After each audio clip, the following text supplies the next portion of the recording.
شعبان کا مہینہ ہے اور مبارک مہینہ ہے، رمضان مبارک کی آمد ہے۔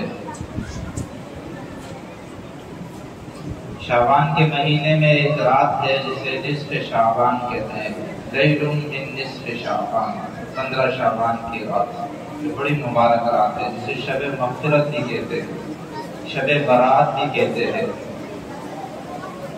اس لیے کہ اس رات میں اللہ تعالیٰ لاکھوں کروڑوں لوگوں کی مغفرت فرماتے ہیں، لاکھوں کروڑوں لوگوں کو جہنم سے خلاصی دیتے ہیں۔ 15 شعبان کی رات یہ شب مغفرت بھی ہے، شب برات بھی ہے۔ اس رات میں اللہ تعالیٰ لاکھوں کروڑوں لوگوں کی مغفرت فرماتے ہیں، لیکن چند لوگ ایسے ہیں جن کی اس رات میں بھی بخشش نہیں ہوتی۔ میں صرف ان کا ذکر کر دیتا ہوں اس مختصر سے وقت میں۔ اگر اس مجلس میں کوئی ہے جو اس گناہ میں مبتلا ہے تو اٹھنے سے پہلے توبہ کر لے، اللہ معاف کر دے گا۔ اگر توبہ نہ کی اور موت آ گئی تو پھر معاملہ بڑا خطرناک ہوگا۔ ختم قرآن اور فضیلت قرآن کے موضوع پر حضرت مولانا عبدالرزاق صاحب سے گفتگو کریں گے۔ میں صرف شعبان مبارک کے حوالے سے آپ کے ساتھ تھوڑی سی گفتگو کروں گا کہ 15 شعبان کی رات 4 آدمی ہیں جو نہیں بخشے جاتے۔ المشرک، نمبر 1، شرک کرنے والا، اللہ کی ذات میں کسی کو شریک ٹھہرانے والا، وہ اس مبارک رات میں بھی نہیں بخشا جاتا، لیلۃ القدر کی رات بھی نہیں بخشا جاتا، رمضان المبارک کی مغفرت والے عشرے میں بھی نہیں بخشا جاتا۔ المشرک، شرک کرنے والا۔ نمبر 2، المشاہد، دل میں کینہ رکھنے والا، بغض رکھنے والا، نفرت رکھنے والا، وہ بھی اس مبارک رات میں نہیں بخشا جاتا۔ مدمن خمر، نمبر 3، شراب پینے والا، نشہ کرنے والا، وہ بھی اس مبارک رات میں نہیں بخشا جاتا۔ کتنے ہو گئے؟ المشرک، ایک، اللہ کے ساتھ کسی کو شریک ٹھہرانے والا۔ المشاہد، دل میں کینہ رکھنے والا، بغض رکھنے والا، کسی مسلمان کی نفرت رکھنے والا۔ 2، نمبر 3، مدمن خمر، شراب کا عادی، شراب پینے والا، وہ بھی اس مبارک رات میں نہیں بخشا جاتا۔ عاق لوالدین، ماں باپ کا نافرمان، وہ بھی اس مبارک رات میں نہیں بخشا جاتا۔ کتنے ہو گئے؟ 4۔ اگر اس مجلس میں کوئی ایسا ہے تو اللہ کے واسطے توبہ کر کے یہاں سے اٹھے، اللہ معاف کر دے گا۔ اللہ کرے کوئی نہ ہو، لیکن اگر کوئی ہے تو توبہ کر کے یہاں سے اٹھے، اللہ معاف کر دے گا۔ اگر توبہ نہ کی اور موت آ گئی تو پھر معاملہ بڑا خوفناک ہو جائے گا۔ تو میں نے 4 چیزیں عرض کر دی ہے۔ 4 لوگ جو شعبان کے مہینے میں بھی نہیں بخشے جاتے، لیلۃ القدر کی رات جو برکتوں والی رات ہے اس میں بھی نہیں بخشے جاتے، رمضان المبارک کے مہینے میں بھی نہیں بخشے جاتے۔ المشرک، المشاہد، مدمن خمر، عاق لوالدین، یہ 4 ایسے بدبخت ہے کہ رمضان کا مہینہ بھی ان کی بخشش نہیں کروا سکتا۔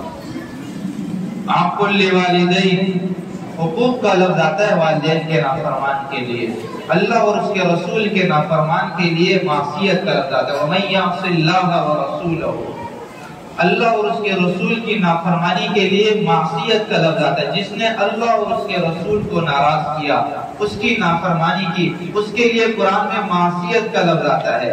اور ماں باپ کی نافرمانی کے لیے حقوق کا لفظ آتا ہے۔ عَقَّ يَعُقُّ، حقوق کہتے ہیں کسی چیز کی کرچی کر دینے کو، ٹکڑے ٹکڑے کر دینے کو حقوق کہتے ہیں۔ میرے نبی فرما رہے ہیں جس نے ماں باپ کو ناراض کیا، ماں باپ کے سینے کو چیرا، ماں باپ کو تکلیف پہنچائی، ماں باپ کو اذیت پہنچائی، اللہ کی قسم اللہ اس کو ٹکڑے ٹکڑے کر دے گا، اللہ اس کو ذلیل کر کے رکھے گا، اللہ اس کو رسوائیاں اس کے مقدر کر دے گا کہ ماں باپ کو ناراض کرنے والا کرچی ہو جائے گا، ٹکڑے ٹکڑے ہو جائے گا، ذلت کی زندگی سے باہر نہیں آ سکے گا۔ یہ ایسا یہ ایسا گناہ ہے، ہر گناہ کی سزا موت کے بعد ہے، دنیا میں کچھ نہیں ہے اور وہ ماں باپ کی نافرمانی ہے کہ جب انسان ماں باپ کی نافرمانی کرتا ہے تو اللہ موت سے پہلے اس کی ذلت مقدر کر دیتا ہے۔ اس لیے اگر کوئی ماں باپ کا نافرمان بیٹھا ہے تو ابھی جاتے ہوئے یہاں سے ماں باپ سے معافی مانگے۔ ہمارے نبی پاک صلی اللہ علیہ وسلم 6 سال کے تھے جب آپ کی والدہ کو اللہ نے اٹھا لیا، ابا کو دیکھا نہیں تھا، 2 ماہ کے تھے ماں کی پیٹ میں کہ اللہ نے ابا کو اٹھا لیا، حضرت عبداللہ کو اپنے پاس بلا لیا، 6 سال کے ہوئے تو حضرت آمنہ کو بھی اٹھا لیا۔ کیا میرے رب کا امتحان تھا، کتنی بڑی آزمائش تھی۔ 6 سال کا بچہ ہے، نہ ماں ہے نہ باپ ہے نہ دادا ہے، 6 سال کی عمر تھی، 2 جہان کے سردار کی، اور آپ کی والدہ کو اللہ نے دنیا سے اٹھا لیا۔ حضرت آمنہ اب عبد المطلب سے اجازت لے کے اپنے خاوند عبداللہ کی قبر کو جاتی ہے۔ اجازت کا قافلہ مکے سے چلتا ہے، حضرت عبداللہ کی قبر کی زیارت کے لیے وہاں پہنچتا ہے۔ حضرت آمنہ نے اپنے بیٹے محمد سے کہا ہوگا، بیٹا محمد یہ تمہارے ابا کی قبر ہے، تو میرے نبی کس طرح تڑپ تڑپ کر روئے ہوں گے کہ ابا کہاں گیا، نہ ہم نے تیرا سایہ دیکھا، نہ تیری شفقت دیکھی، اور لپٹ کر رویا ہوگا قبر سے۔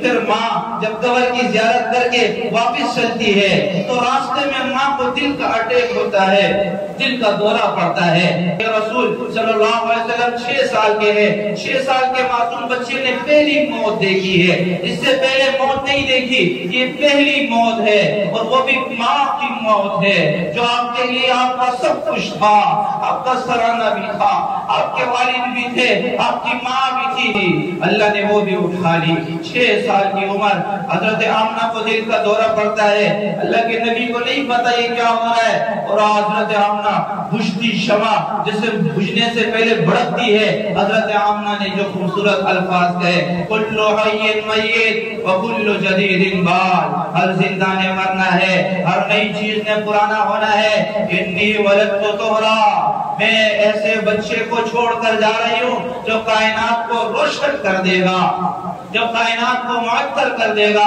حضرت اللہ کے رسول صلی اللہ علیہ وسلم کی ماں کا انتقال ہو گیا، 3 افراد کا قافلہ تھا، اللہ کے رسول تھے، آپ کی والدہ حضرت آمنہ تھی، ان کی باندی حضرت ام ایمن تھی، انہوں نے بھی اللہ کے رسول کو دودھ پلایا ہوا تھا، یہ بھی والدہ تھی۔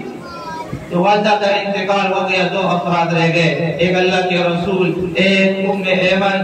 اللہ کے رسول کو ام ایمن لے کر پہاڑی پر چڑھ گئی اور جا رہی ہے، اللہ کے رسول نے اپنا ہاتھ چھڑوایا اور توڑ لگائی اور ماں کی قبر سے لپٹ کر رونے لگے۔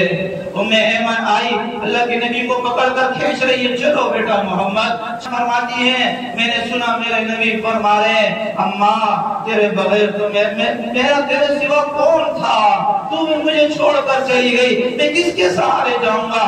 2 ہفتے مکے میں آنے کے بعد آپ نے نہ کچھ کھایا نہ کچھ پیا، ماں کا صدمہ اتنا تازہ تھا، یہ غم باقی تھا، باپ کو تو دیکھا نہیں تھا، ماں کو تو دیکھا تھا، 6 سال ماں کے ساتھ گزارے تھے، 6 سال کی عمر میں اللہ نے ماں کو اٹھا لیا۔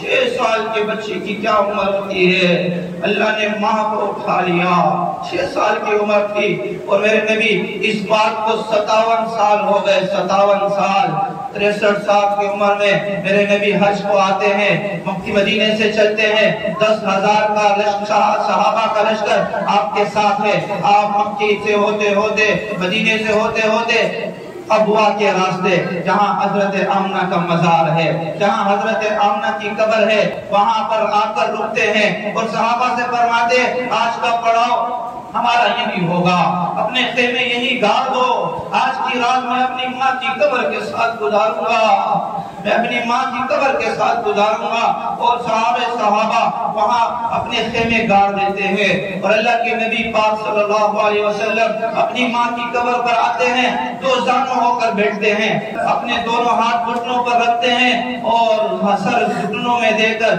ہچکیوں سے روتے ہیں، ہچکیوں کے ساتھ روتے ہیں، دور تک آپ کے رونے کی آواز جاتی ہے، دور تک آپ کے رونے کی آواز جاتی ہے، اور اس خواہش کا اظہار کرتے ہیں یا لیت امی حیتن کاش میری ماں زندہ ہوتی، ابا کو تو دیکھا نہیں تھا۔ یا لیتنی والدی، کاش میرے ماں باپ زندہ ہوتے، میں تمہیں یہ سنانا چاہتا تھا۔ میرے نبی فرمارے کاش میرے ماں باپ زندہ ہوتے۔ یا لیت امی حیتا فاقدمہما فقد كنت في صلاة العشاء فقرأت الفاتحة وفتح الباب ونادتني يا محمد فقطعت صلاتي فقلت لبيك يا امّا۔ میرے نبی فرمارے کاش میری ماں زندہ ہوتی۔ ارے تم دیکھتے میں اپنی ماں کی کیسی خدمت کرتا، میں مسجد کے مصلی پر ہوتا، عشاء کی نماز پڑھا رہا ہوتا اور سورۃ الفاتحہ شروع کر چکا ہوتا، ادھر سے میرے گھر کا دروازہ کھلتا، میری ماں کہتی بیٹا محمد، تو میں اپنی ماں کی خاطر نماز توڑ دیتا اور کہتا لبیک یا امّا، میں حاضر میری ماں، آپ کا کیا حکم ہے؟ ہم تو اپنے ماں باپ کی خاطر موبائل نہیں چھوڑنے کو تیار ہے، ابا بلا لے ہم موبائل نہیں چھوڑتے، ہم گیم نہیں چھوڑتے، موبائل سے نہیں باز آتے۔ میرے نبی فرمارے میری ماں آواز دے بیٹا محمد، تو میں اپنی ماں کی خاطر نماز توڑ دیتا، اپنی ماں کا حکم سنتا۔ وہ ماں آج ذلیل ہو رہی ہے۔ میرے نبی 57 سال کی عمر میں یہ غم تازہ تھا، 63 سال کی عمر ہے، 6 سال کی عمر میں میرے نبی کی والدہ دنیا سے رخصت ہو گئی، 57 سال گزر گئے، 63 سال کی عمر ہے، یہ غم تازہ تھا۔ 6 مہینے کے بعد یہ غم بھول جاتا ہے۔ ماں کو دفن کرنے کے بعد کس کو یاد رہتا ہے؟ کون ماں تھی، کون باپ تھا؟